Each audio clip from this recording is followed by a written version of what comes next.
Um dos cuidados que todo profissional deve ter na sua prática clínica é com relação ao número de agulhas e ao estímulo que ele faz no paciente. Afinal de contas, a acupuntura é a arte e ciência de mover o Qi, e para mover o Qi é preciso, antes de mais nada, ter Qi. Nessa aula aqui, nós vamos falar de um caso clínico onde uma paciente idosa foi fazer acupuntura e recebeu muitos pontos de acupuntura, fazendo com que ela se sentisse muito mal no dia seguinte do tratamento. Então, é aquela história. Acupuntura, se bem não fizer mal, também não faz, é uma grande mentira. A acupuntura mal praticada ou baseada num diagnóstico errado pode fazer muito mal para o paciente. E aqui nós temos que a paciente é uma mulher de 83 anos, ou seja, é uma paciente bastante idosa que procurou o atendimento com acupuntura com várias queixas. Dor na lombar, dor no joelho, insônia, azia, hipertensão e diabetes.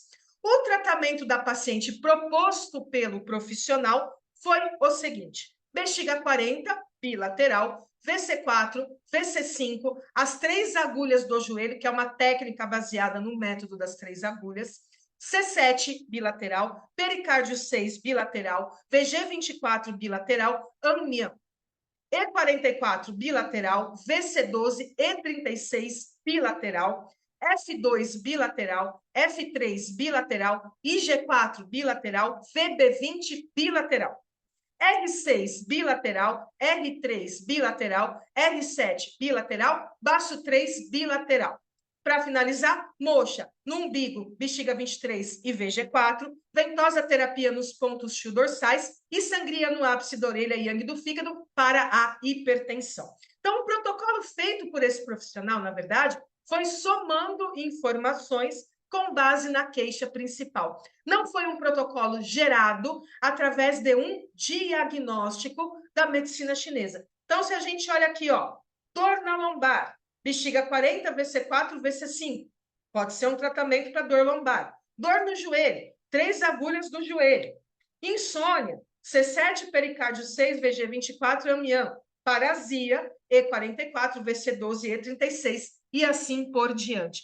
Ou seja, é um protocolo baseado em queixas e não baseado em síndrome, que é a forma fundamental e correta de fazer qualquer tratamento com medicina chinesa, seja acupuntura ou qualquer outra técnica.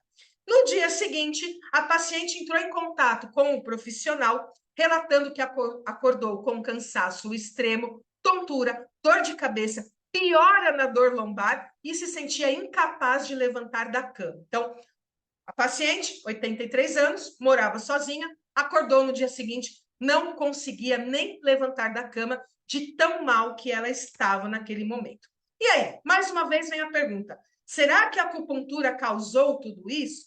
Sim. Quando a gente faz um hiperestímulo com a acupuntura, ou seja, nós utilizamos muitos pontos e muitas técnicas de uma só vez, a gente usa tudo que sabe. Nossa, tudo que eu sei eu vou usar para ajudar essa paciente. Nós vamos causar esse tipo de situação. Por quê? Movimentou demais, levou o Qi, que já é deficiente por conta da idade, para um quadro de deficiência maior, gerando uma condição extremamente desagradável para a paciente. Portanto, muito importante seguir os passos do atendimento. Uma queixa principal, não dá para tratar tudo ao mesmo tempo.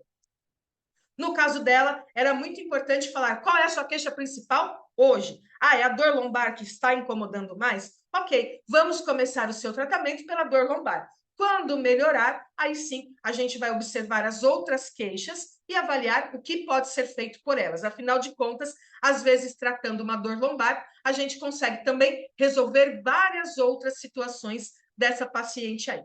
Depois da queixa principal, realizar o diagnóstico.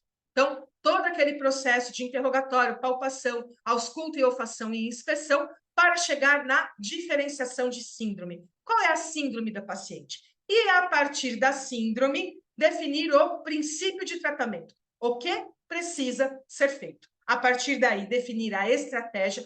Qual será a técnica? Ah, hoje eu vou usar acupuntura. Na próxima sessão, eu vou fazer ventosa. Na outra ainda, eu vou fazer tuinar. Legal, você pode utilizar várias técnicas diferentes, e isso é ótimo, desde que não faça tudo ao mesmo tempo. Por quê? Aí estimula demais e o paciente pode ter problemas. E depois da estratégia, aí sim, definir os pontos, onde vai colocar as ventosas. Às vezes não precisa ser em todos os pontos CHU, você pode fazer um tratamento mais direcionado de acordo com a queixa e assim por diante. Então, quando a gente olha para o tratamento da paciente, não tem nem o que comentar. É um tratamento extremamente forte para uma senhora de 83 anos. São muitos pontos de acupuntura sendo estimulados ao mesmo tempo. E com certeza foi isso, foi esse excesso de estímulo que gerou o problema da paciente no dia seguinte. Então, para a gente pensar, esta seleção de pontos foi a melhor? Com certeza não. A gente poderia fazer muito mais por essa paciente com uma quantidade muito menor de pontos e de forma muito mais efetiva. Então, voltando às queixas principais dela, dor na lombar, dor no joelho, insônia, azia, hipertensão e diabetes. Se a gente observar com calma, a gente vai ver que várias dessas queixas têm relação com a mesma doença da medicina chinesa e com a mesma síndrome, que é a deficiência do rim.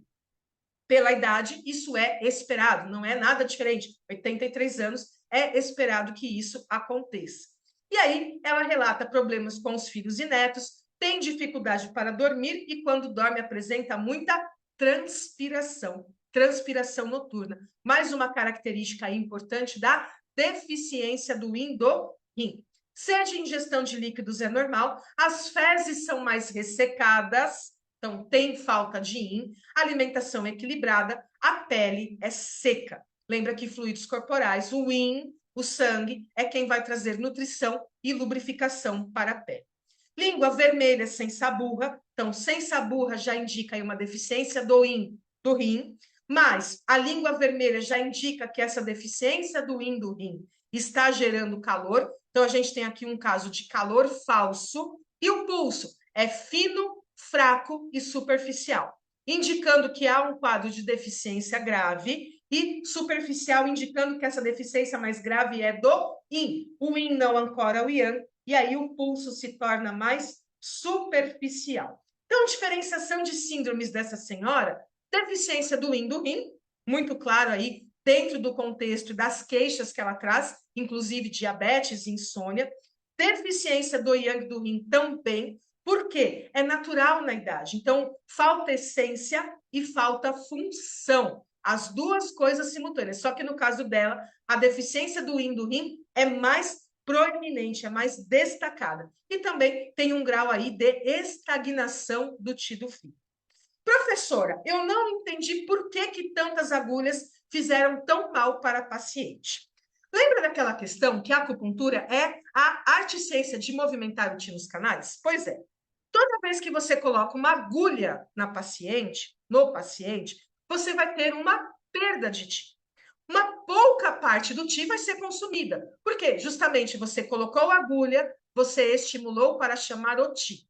Esse deslocamento do Qi para a região da agulha, para que depois você possa manipular e mandar para o local que você quer, para fazer aquilo que você quer, vai causar desgaste. Então, toda vez que eu coloco uma agulha no paciente, eu preciso saber que eu estou tendo uma perda de Qi. Se o paciente tem pouco Qi, eu preciso fazer com que o agulhamento tenha pouquíssima perda, ou quase nenhuma. Ou eu uso moxa, não tenho nenhuma perda, ou eu uso pouquíssimas agulhas. No caso do idoso, por exemplo, o ideal é utilizar a menor quantidade de agulhas possível, porque sim, ele vai ter deficiência do yin e do yang do rim. É esperado. A essência já está no fim, então a gente tem que preservar aquilo que ainda resta. Voltando aqui, então, diferenciação de síndromes dela, deficiência do yin do rim, deficiência do yang do rim e estagnação do Qi do fígado. Princípio de tratamento principal, nutrir o yin do rim, nutrir o yang do rim, desbloquear o Qi do fígado, então trabalhar a estagnação do Qi do fígado, promover o livre e suave fluxo de Qi e fortalecer o centro. Aliás, fortalecer o centro É um princípio de tratamento que deve aparecer para todos os seus pacientes. Por quê? Baço estômago é a raiz da essência pós-natal, ou seja, é a partir deles que vai ter a produção do Qi, a produção do sangue e também dos fluidos corporais. E uma sugestão de pontos para essa senhora seria essa aqui. Alguns pontos que podem ser utilizados com moxa, outros com agulha. Então, eu tenho R3, ponto fonte do canal do rim, R7, ponto de tonificação do yang do rim. Temos também aqui que está faltando o R6, ponto essencial, ponto de tonificação do yin do rim. Baço 6 vai tonificar simultaneamente rim, baço e fígado. Também pode ser interessante, ou a gente usa R6 ou a gente usa baço 6. A gente pode intercalar aí no protocolo da paciente.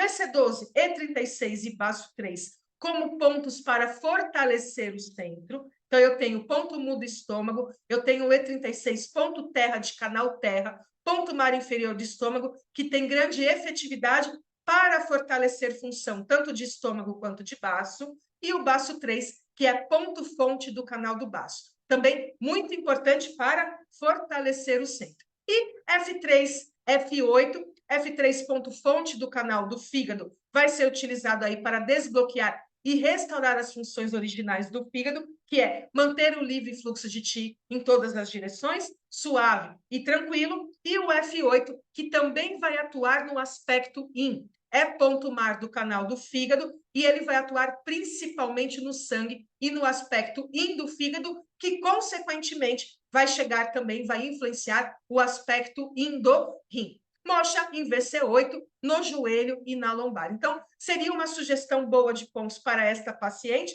para que ela fique bem, sem ter esta consequência aí no dia seguinte, causada por um excesso de estímulo da acupuntura. Então, mais uma vez, cuidado, menos é mais. Não é a quantidade de agulhas que vai determinar o sucesso do seu tratamento, e sim a sua seleção de pontos ser feita com base no raciocínio clínico. Tudo que você faz de estudo na medicina chinesa e aprofundamento é justamente para que você construa uma base de conhecimento e desenvolva o seu raciocínio clínico, justamente para que estas coisas não aconteçam na prática clínica. Afinal de contas, a acupuntura faz mal, sim, e depende de você, profissional, evitar esse tipo de situação. Ficamos por aqui. Qualquer dúvida ou comentário, deixa aqui embaixo que eu volto para responder. Se não, a gente se vê numa próxima aula aqui da Academia do Aprendiz. Até lá, tchau, tchau!